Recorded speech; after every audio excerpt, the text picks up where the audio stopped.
নওগাঁ জেলার বাবাই হযরতে বেলাল ডাকতে বলতেছে, আবু বকর আমি সহ্য করতে পারি না, রবির রওজা দেখে আমি সহ্য করতে পারি না, আমাকে বিদায় দাও। আবু বকর যখন বিদায় দিল, হযরতে বেলাল রাদিয়াল্লাহু তাআলা আনহু তিনি চলে গেলেন সিরিয়ার দামেস্কের মধ্যে।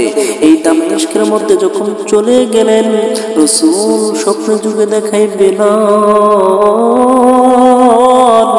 এটা কেমন জুলুম রে বেলাল, তুমি কেমন জুলুম করতেছো, তোমার আযান কেন শুনি না?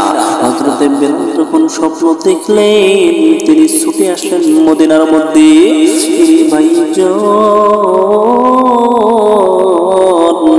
বেলাল রাদিয়াল্লাহু তাআলা আনহু চলে আসলেন মক্কা মদিনায়।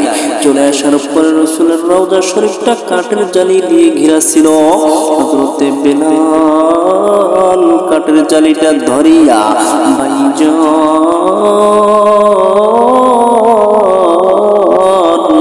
এই বেলাল কাঠের জালিটাকে ধরে কান্না করে বেলাল কান্না করতেছে আর বলতেছে, হুজুর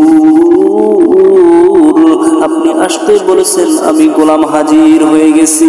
আমি আগে আযান দিলে আপনি মসজিদে নববীতে আসতেন, হুজুর এখন আমি আযান দিলে কি আপনি আসবেন? বেলাল যখন কান্না করে, তখন মদিনার যে নতুন মুয়াজ্জিন ছিল, এই মুয়াজ্জিন ডাক দিয়ে বলে, ও সাহাবীরা দেখো দেখো, নবীর পাগল, নবীর সাহাবী ফিরে এসেছে, বেলাল ফিরে এসেছে। সকল সাহাবীরা জামাত হয়ে গেল এবং বেলালকে ডাক দিয়ে বলল, বেলাল তুমি আযান দাও। বেলাল শুধু কান্না করে। সেই জায়গার মধ্যে হযরত সালমান ফারসি উপস্থিত। সালমান ফারসি ডাক দিয়ে বলতেছে, ও নবীর সাহাবীরা তোমরা শুনিয়া নাও, যতক্ষণ পর্যন্ত বেলাল বিশ্ব নবীর চেহারা দেখে নাই, ততক্ষণ পর্যন্ত বেলাল আযান দিবে না। তোমরা তাড়াতাড়ি করে যাও, দেখো এই মুহূর্তে হাসান আর হুসাইন কোথায় আছে। এর বন্ধু হযরতে বেলাল রাদিয়াল্লাহু তাআলা আনহু কান্না করতেছে। সকল সাহাবীরা গেল, হযরত হাসান আর হুসাইনকে ডাক দিয়ে নিয়ে আসলো।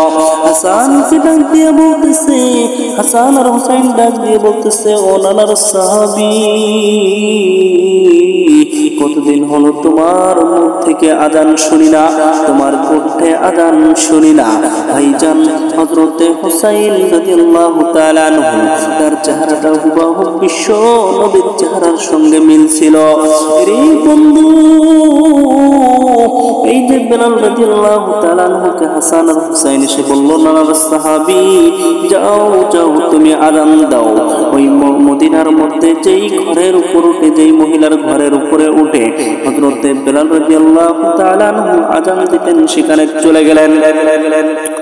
নবীজির পাগল যখন চলে গেলেন, গিয়ে আযান দিলেন, আল্লাহু আকবার আল্লাহু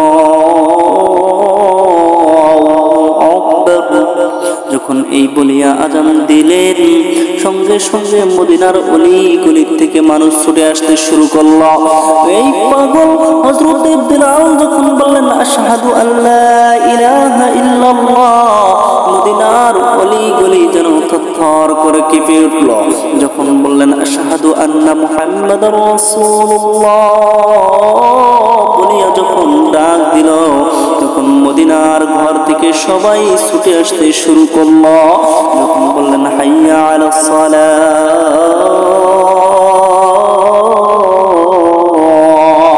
তখন মদিনার প্রত্যেকটা সাহাবী, বৃদ্ধা থেকে মহিলা সবাই বের হয়ে আসলো আর বলতেছে, বিশ্ব নবী মনে হয় ফিরে এসেছে, বিশ্ব নবী মনে হয় ফিরে এসেছে, তাড়াতাড়ি করে চলো আমরা মসজিদে নববীর মধ্যে চলে যাই। আল্লাহর গোলাম আযান দিতে দিতে বেহুশ হয়ে গেল। এই যে বেলাল বেশি দিন আর বাঁচল না, নবীর প্রেম বুকে নিয়ে নবীকে না পাওয়ার যাতনায় 15 দিনের মাথায় কলিজা ফেটে মারা গেল রে ভাইয়া। রে নওগাঁ জেলার মুসলমান, আত্রাই নওগাঁ জেলার মুসলমান, মাহফুজ, কেন আপনি নবীকে ভালোবাসবেন না? কেন আপনি বেলালের মতো নবীকে ভালোবাসবেন না? নবীর কেন সুন্নত আপনি আঁকড়াই ধরবেন না রে ভাইয়া? নবীওয়ালা কেন হবেন না? নবীর প্রেমিক কেন হবেন না রে ভাইয়া? এজন্য বলি নবীর সুন্নতকে জড়াই ধরো,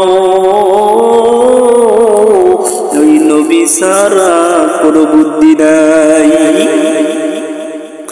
ভাইজান, এই ছিল হযরতে বেলাল রে ভাইয়া। একজন সাহাবী যদি নবীকে ভালোবাসতে পারে, আপনি কেন ভালোবাসবেন না? এজন্য বলবো বিশ্ব নবীকে ভালোবাসো রে বন্ধু। এই বদরগঞ্জ থেকে আপনাদের মাঝে আজকে কথাগুলো বলে গেলাম। কেউ যদি মনের মধ্যে দুঃখ পেয়ে থাকেন, কোনো যদি ভুল করে থাকি, আমাকে ছোট্ট মানুষ হিসেবে আপনারা মাফ করে দিবেন। দেখা হবে বন্ধু আগামী কোনো মাহফিলে। আজকের মতো বিদায় নিচ্ছি, এখন প্রধান মেহমান আসতেছে রে ভাইজান। আজকের মতো এখানে বিদায় নিচ্ছি।